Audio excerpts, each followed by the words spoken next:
Donc, équipe M2 pour le cas marketing collégial. Je vous lirai les instructions de cas pour ensuite laisser les juges se présenter un par un. Vous disposez de 15 à 20 minutes afin de présenter votre solution au juge. Le temps s'écoule à partir du moment où les membres de l'équipe débutent la présentation. Je vous montrerai le temps restant à l'aide d'un carton lorsqu'il vous restera 10 minutes, 5 minutes, 2 minutes, 30 secondes et 10 secondes qui seront indiqués à l'aide de mes doigts. Si l'un des membres de l'équipe continue à parler à la fin du décompte, je vais le signaler et la présentation s'arrête à cet instant. Si vous faites moins de 15 minutes, il y aura une pénalité d'1 point par 30 secondes manquantes. Les juges bénéficieront ensuite d'une période de questions de 5 minutes lors de laquelle ils pourront demander des éclaircissements concernant votre solution. Bonjour à tous, je me présente. Je m'appelle Benjamin Multéberge. Nous représentons la firme de consultation, Innovation. Mes collègues, Olivier Nadeau, bonjour, Louis Grotto. Nous sommes ici aujourd'hui pour essayer d'ajouter un petit peu notre grain de sel au travail, au chef-d'œuvre, on pourrait dire, de deux bons étudiants. Puis, on est venu vous conseiller, des petites stratégies pour essayer de mettre plus en contexte le segment cible. Parce qu'on trouve que c'est une très bonne opportunité pour eux de profiter d'un marché où ils peuvent devenir les dominants. Mais on trouve que leur clientèle est un petit peu mal ciblée. Pour établir nos stratégies, on va commencer par établir un petit peu plus le profil de l'entreprise, parce qu'on sait tout le temps qu'en sachant comment on est, on peut savoir où on va. Parfois, c'est important de faire une petite remise en question, une petite introspection, justement pour pouvoir nous permettre de mieux avancer sans petites lacunes. Donc, j'espère que vous apprécierez la présentation et je laisse la parole à mon collègue. Je vous remercie. Donc, avant de vous présenter nos stratégies marketing, je vais vous faire un petit contexte, profil de la compagnie actuellement. Alexandre est dans le domaine depuis 7 ans. Il est principalement établi au Canada, aux États-Unis. Ce qui démarque principalement de ses concurrents, c'est ses 140 marques de thé, sortes de thé en fait. Puis c'est une compagnie qui est déjà rentable, ça va bien. La mission de l'entreprise, c'est s'engager à stimuler la demande de produits. Le mandat auquel la firme a essayé de répondre, c'est aider les propriétaires de l'entreprise à se démarquer par le lancement de nouvelles pâtisseries saines dans la grande région de Québec, tout en respectant un budget préétabli de 100 000 $.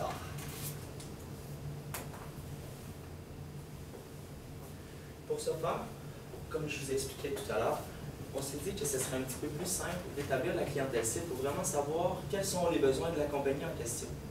Donc, nous avons établi avec les textes que vous nous avez fournis, la clientèle cible, normalement, c'est la clientèle féminine entre 18 à 37 ans. Donc, étant donné que la clientèle de Thé Alexandre est constituée à 80% de femmes. De plus, ils veulent aller rechercher le segment des étudiants, puis les personnes âgées. Pour ce faire, on a également fait une petite analyse interne de l'entreprise. On a établi les forces, les opportunités, les défis ainsi que les menaces. Pour ce qui en a trait aux forces, pour commencer, nous trouvons que c'est une bonne force pour une entreprise qui veut se positionner parmi les leaders mondiaux quand on offre des produits sains, étant donné que l'opportunité se présente à eux, car il y a un énorme tournant social pour les produits sains.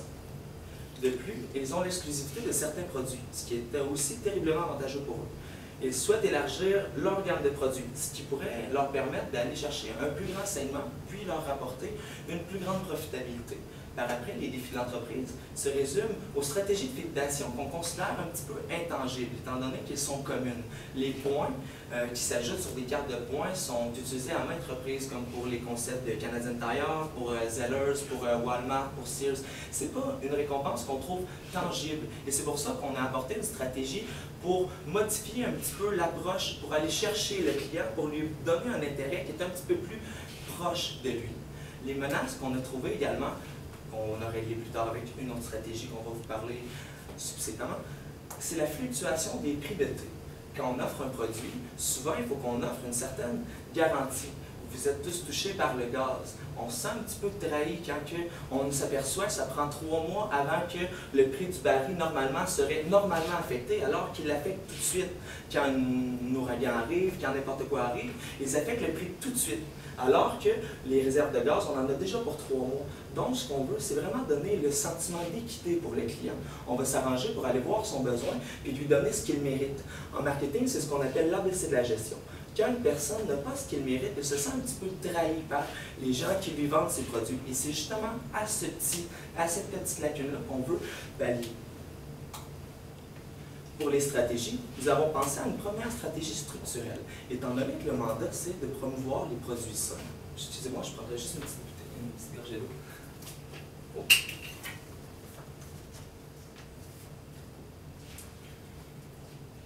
Nous, en marketing, on aime beaucoup utiliser des grands mots. C'est pourquoi qu'on a utilisé le mot stratégie structurelle. Stratégie structurelle, c'est juste d'annexer un produit déjà connu avec un nouveau produit qu'on essaie de lancer. Souvent, les grandes entreprises font beaucoup d'erreurs, comme Target en autres, qui ont essayé de lancer des millions de produits ainsi que des millions de commerces en même temps. Ce qu'on veut faire, c'est pas une stratégie niche, c'est plus se servir de la notoriété d'un produit, de sa popularité et de son appréciation par notre clientèle pour promouvoir un autre produit qu'on va promouvoir avec lui. On a appelé le produit vedette Duo Hebdo. Un produit vedette Duo Hebdo, c'est quoi? Ils ont au-dessus de 140 sortes de thé. 140 sortes de thé, c'est beaucoup de choix. Et ils veulent lancer des gâteaux sains. Ils ont une opportunité à aller chercher les clientèles qui recherchent un marché sain.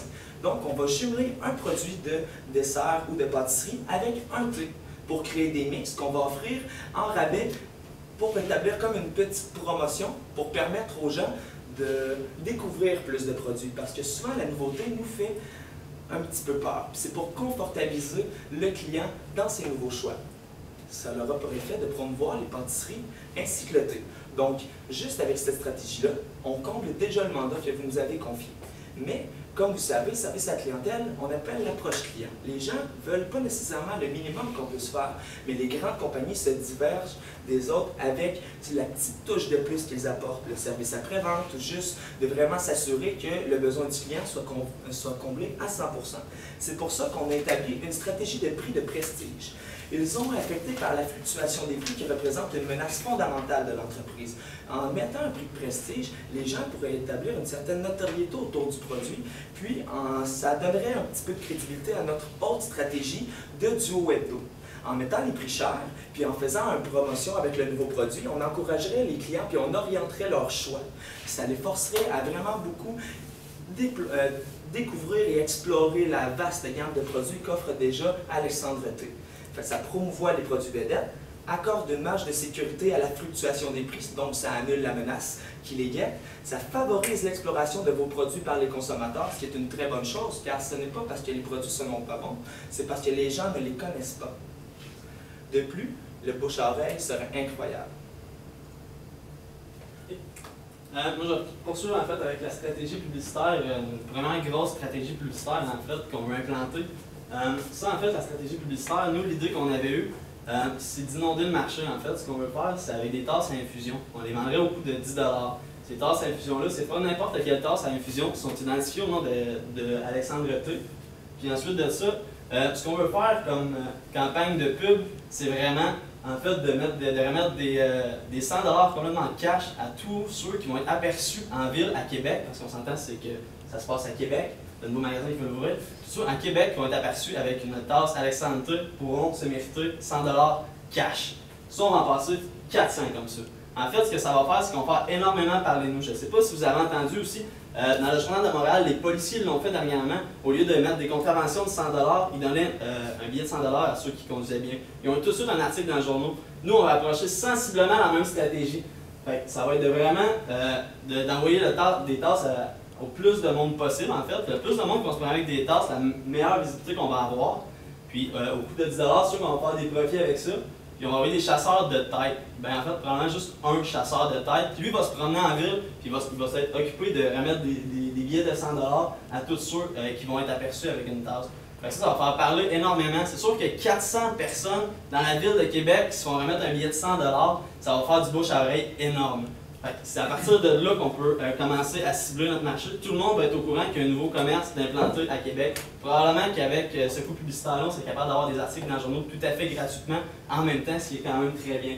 C'est une publicité expérientielle. Pourquoi? Parce que quand le consommateur reçoit son billet de 100 $, c'est complètement une expérience de consommation pour lui. Non seulement il va se rappeler de l'entreprise, mais il va le dire à tous ses amis. Ensuite de ça, c'est sûr que le bouche à oreille, c'est incroyable. Puis l'expérience pour les clients, numéro 1. Ça, on pense que ça serait une excellente stratégie. J'aimerais ça poursuivre avec ma prochaine stratégie. La prochaine stratégie, en fait, vous voulez toucher nécessairement les jeunes. On a réalisé que le marché cible pour Alexandre T, c'était les jeunes filles en fait de 18 à 37 ans, la moyenne d'âge est en 26. Donc comment on rejoint les jeunes? Aujourd'hui, pour rejoindre les jeunes, c'est très simple. On s'est consulté les trois, quelle façon on peut rejoindre du monde de 18 à 37 ans, nécessairement sur les réseaux sociaux, on s'en sauve pas. Le virement, en fait, c'est tout vers les réseaux sociaux, on n'a pas vraiment le choix. Donc, il faut que le monde like la page Facebook, ils doivent aimer la page Facebook. Comment on va faire en fait pour que le monde aime une page Facebook? J'avoue que là, vous nous avez donné quand même du fil à retordre. On s'est cassé la tête un petit peu. Qu'est-ce qui va faire en sorte que moi, je vais aller liker une page Facebook plus qu'une autre? La question se pose. Surtout que notre marché cible, c'est les jeunes. Donc, pas nécessairement tout le monde doit liker la page Facebook. Notre marché cible, pour qu'après ça, on puisse mettre nos publicités directement sur notre marché cible, ça ne coûte plus rien. Donc, pour faire ça, nous, on a pensé que le meilleur moyen de rejoindre les jeunes, c'est des tirages pour des voyages dans le sud. C'est vraiment ce qui peut les rejoindre parce que ça, c'est quelque chose qu'un jeune ne peut pas se payer nécessairement. Moi, étant toujours étudiant, en fait, je ne peux pas nécessairement me payer un voyage dans le sud à toutes les années. Fait que c'est sûr que si j'ai la chance, en partageant ou en aimant une page, de gagner un voyage dans le sud, puis on va en faire tirer plus qu'un, en fait, ça, c'est sûr que moi, ça va me porter nécessairement à aller aimer la page Facebook. Puis plus qu'on va avoir de likes sur la page Facebook, meilleure va être notre visibilité, puis plus facile ce que ça va être d'introduire des promotions. Fait que là, après ça, on a tout notre marché cible directement sur notre page Facebook. Là, ça vient très simple en fait de passer des promotions ciblées. Mais pour ça, il faut faire tirer en fait des voyages. Fait que nous, pour les voyages, ce qu'on avait pensé faire, c'est à chaque tranche de 10 000 abonnés, on fait tirer un voyage. Fait que ça, non seulement ça fait jaser quand on sort le concours, mais en plus ça fait jaser quand le tirage est tiré au bout des 10 000 abonnés. Fait que l'effet, ça va être une publicité virale, une implication sociale. On joue un segment non atteint en fait. Puis les jeunes, la bouche à oreille, incroyable. Pouvoir publicitaire, énorme, c'est sûr. Parce qu'une page Facebook, c'est la meilleure publicité qu'on peut avoir aujourd'hui. Okay. Notre prochaine stratégie de fidélisation, ça serait une carte de pâtisserie pour la 6e gratuite. Parce qu'il faut toujours se rappeler que ce qu'on veut promouvoir, c'est les pâtisseries. Donc, en mettant une carte de fidélisation en donnant la 6e pâtisserie gratuite, vous obligez les consommateurs à venir 5 jours semaine consommer dans votre pâtisserie. J'avoue, dans votre pâtisserie, dans votre commerce en fait, j'avoue que là on a mis la 6e gratuite, ça pourrait être à discuter. On a débattu longtemps à savoir si c'était la 6e ou la 5e qu'on allait mettre gratuitement. En fait, là on a mis la 6e parce qu'on veut créer un mouvement de répétition chez le consommateur qui se représente tout le temps dans le commerce. Donc même un mouvement vers le commerce la fin de semaine. Par contre, ça pourrait être très bien le 5e café gratuit. Donc les 4 premiers cafés dans la semaine sont gratuits. Les 4 premières pâtisseries, désolé, puis la 5e est complètement gratuite. Donc le monde peut prendre une habitude de consommation en allant manger, en allant complètement déjeuner dans le commerce. Fait que ça, c'est sûr que c'est une stratégie de fidélisation qui est complètement tangible. C'est quelque chose qui se mesure dans un court laps de temps. C'est facile pour le consommateur de voir les bienfaits en fait, de la consommation qu'il fait chez Alexandre T. On va poursuivre la prochaine diapositive. Vous venez d'entendre par mes collègues nos stratégies marketing. Laissez-moi vous présenter notre meilleure stratégie.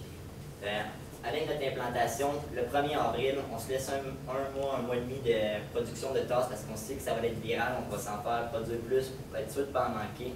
On veut créer une conférence de presse avec le plus de journalistes possible pour promouvoir nos lancements de concours et de stratégies marketing. Donc, ce que ça va faire, ça va créer un gros boom. C'est sûr qu'on peut quasiment aller chercher un front page avec ça. Si toutes nos stratégies viennent rejoindre comme on voulait notre clientèle, bien, ça devrait marcher. Le 1er septembre, on se laisse 6 mois. On fait un suivi des stratégies, qu'est-ce qui a marché, on se réagisse s'il y a quelque chose, puis on fait le tirage des concours. Donc, si on a atteint 50 000 abonnés, bien, on va faire 5 tirages pour les voyages.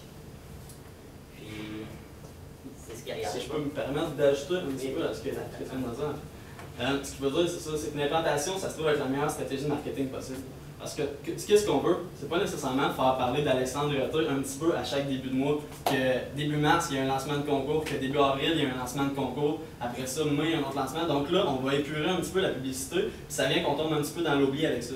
en implantant en fait toutes les solutions et toutes les publicités, en même temps, on va créer un boom médiatique. C'est-à-dire qu'on va parler énormément de l'entreprise sur un court laps de temps, mais ce qui va faire en sorte que l'entreprise va être connue dans toute la ville de Québec. En fait, ce qu'on veut, c'est gagner une certaine notoriété en s'implantant dans la ville de Québec, puis c'est d'être connu tout de suite en partant. Puis en lançant un boom médiatique, non seulement on va sauver de l'argent sur les coûts publicitaires, mais en fait, nous, ça va nous rapporter à long terme en fidélisant notre clientèle puis tout ça. Donc, je peux rajouter ça. Merci d'avoir précisé. Merci. Donc, le budget. On avait pensé au concours des tasses, comme vous avez parlé. 400 fois 100 400 gagnants, en fait. Ça donne 40 000 $. Puis le concours des voyages, on a prévu en moyenne 1200. Parce que c'est une destination de notre choix. Donc, 1200, c'est un prix moyen pour un voyage. 6 000 $. Puis la conférence de presse, on avait prévu peut-être 2 000 $, étant donné qu'on va remettre des petits cadeaux à ceux qui vont se présenter afin d'attirer le plus de gens possible. Puis c'est ce qui nous laisserait un petit lousse dans notre budget, puis pour qui consemble qu'on pourrait faire par la suite. En fait, qu'est-ce qui va rester dans le budget? Nous, ce qu'on va se faire, c'est justement de recommencer en fait le processus marketing tout au courant de l'année. Donc, c'est sûr que là, il va rester de l'argent sur le 100 000 $, on en est conscient. En fait, mais ça va être de recommencer le processus des concours Facebook à maintes reprises, en fait, pour que la clientèle se fidélise et qu'on fasse parler de nous tout au courant de l'année. Puis plus qu'on va gagner, c'est ça, d'abonnés sur notre page Facebook, meilleur que ça va être pour nous. C'est beaucoup plus facile après de cibler sa publicité. Ça ne coûte plus rien. Donc c'est sûr que là, on parle de 6 000 $ pour le concours de voyage. Nous, avec ça, 6 000 $, on pensait avoir quasiment 60 000 abonnés Facebook. Là. Donc une page Facebook à 60 000 abonnés vaut nécessairement souvent plus que 6 000 $ pour une entreprise parce que c'est exactement la clientèle qui vise. Fait que pour eux autres, ça serait très avantageux. Ce qui reste dans le budget, je vous conseille réellement de compléter avec la publicité puis d'encadrer ça avec des conférences de presse très précises qui vont suivre le lancement de toutes les promotions qu'on va faire en même temps. Je vais poursuivre. Donc, ce que nous, on vous conseille, ou plus, ce que nous, on s'engagerait à faire,